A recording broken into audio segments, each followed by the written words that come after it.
Bonjour. Au départ, ces études en école de commerce ne la destinaient pas à une carrière d'auteur de policier et pourtant, elle en est à son 3e roman noir, à quelques jours de Quai du Polar. Petroni Rostagna est notre invitée aujourd'hui. Bonjour. Bonjour.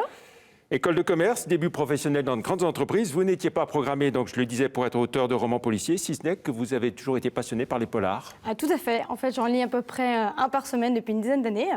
Mais au début, j'étais pas du tout littéraire. J'ai fait une école de commerce. Et après, j'ai travaillé 10 ans pour différents groupes français en tant que responsable marketing. Donc, voilà. En effet, voilà, la révélation.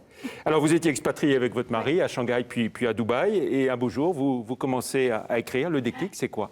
Eh bien, le déclic, c'est justement qu'il faut se reconstruire au niveau professionnel quand on suit son mari à l'étranger.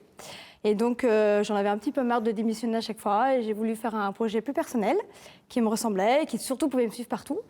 Et donc, je me suis dit, pourquoi tu n'écrirais pas ton propre roman policier ? Voilà. Alors, pas d'études de droit, pas de début de carrière, ni dans la police, ni dans la justice, juste un par un. Ancien président de la Cour d'appel de Paris, quand même. Exactement. Et voilà, et qui aujourd'hui, en fait, est mon premier lecteur et mon premier correcteur, car il vérifie que tout soit juste, parce que pour moi, c'est très, très important que tout soit crédible dans mes romans. Voilà. Alors, vous avez testé auprès de votre famille les 70 premières pages que vous aviez écrites. Exactement. Et puis, vous allez au bout et vous allez l'autopublier, ce premier roman, en 2016. Oui, exactement. En fait, j'ai mis un peu plus d'1 an quand même à écrire La Fée Noire. C'était très laborieux. Et en fait, quand mon livre était fini, je me suis dit, qu'est-ce que je pourrais en faire ? Donc j'ai d'abord envoyé mon manuscrit à plusieurs maisons d'édition. J'ai reçu des refus, mais je ne me suis pas découragée pour autant. Et en fait, j'ai trouvé un site qui me permettait de l'auto-éditer.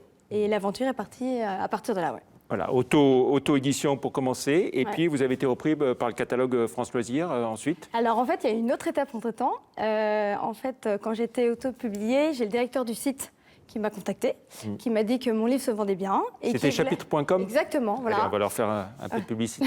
Voilà, je les remercie encore aujourd'hui.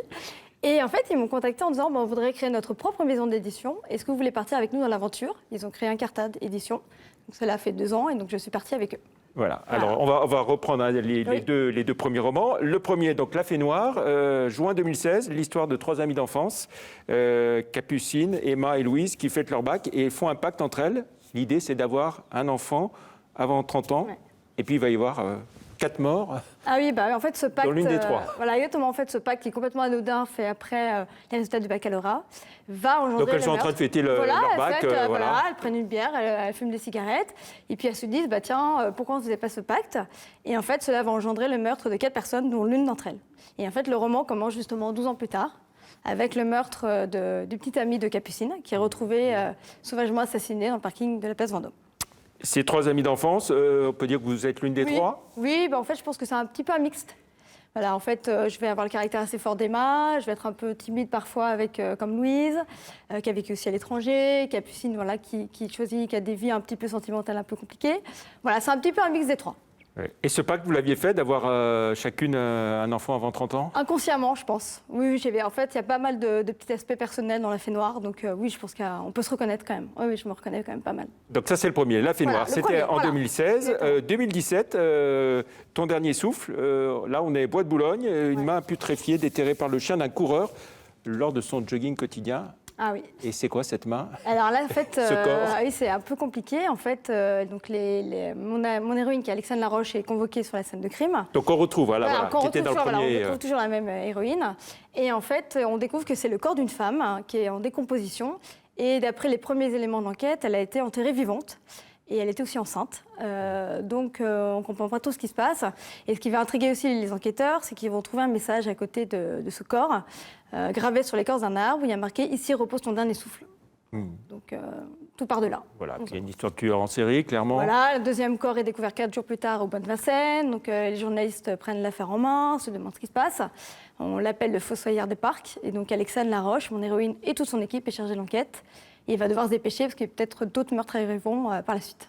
Voilà. Et puis après ces 2 premiers romans policiers, retour en France, ici à Lyon. À Lyon, vous préparez votre 3e roman qui va sortir en mai. Là, prochainement, oui. On a tous une bonne raison de tuer, c'est ça ? Oui, tout à fait. un titre, j'espère, prometteur. Et on retrouve encore mon héroïne Alexandre Laroche, mais dans un roman qui sera dans une enquête un peu plus personnelle. Parce que là, ça sera C'est dans la lignée des deux précédents oui, ou mais c'est différent? Non, c'est un peu différent parce que là, on sera plus du tout dans une enquête à proprement parler. C'est son mari qui se retrouve en fait suspect numéro 1 dans un homicide, pour un homicide. Donc il faut qu'elle défende son mari, qu'elle trouve un peu la preuve de son innocence. Donc en fait, elle part un petit peu à la quête pour prouver, en gros, pour sauver son mari. Voilà. Jeune avocate retrouvée sauvagement assassinée. Exactement. Et en fait, cette jeune avocate est la collaboratrice directe de son mari. Donc Alexandre va devoir gérer cette enquête, mais hors circuit, parce qu'elle n'a pas le droit d'être... Sortie chez France Loisirs. Ah, oui, sortie chez France Loisirs en exclusivité. Oui. C'est-à-dire que pendant les 6 premiers mois, on pourra le trouver que chez France Loisirs, dans leur boutique. Mais voilà, en sachant qu'on n'est pas obligé d'être membre du club pour se l'offrir, donc n'hésitez pas. Voilà. Quai du Polar, vous y serez la semaine prochaine? Alors j'y serai en tant que lectrice cette année, puis j'espère en tant qu'auteur l'année prochaine. Voilà. Un mot sur les diffusions, les ventes de vos premiers romans. Oui, je suis très contente parce que La Fée Noire a atteint les 10 000 exemplaires, là, donc avec mon éditeur, nous sommes très contents et j'espère avoir la même... Et on vous souhaite beaucoup de succès pour le troisième. Eh bien, c'est gentil. Merci Pétronille Rossagna d'être venue dans l'invité de la rédaction. Bonne journée, au revoir, merci. Merci.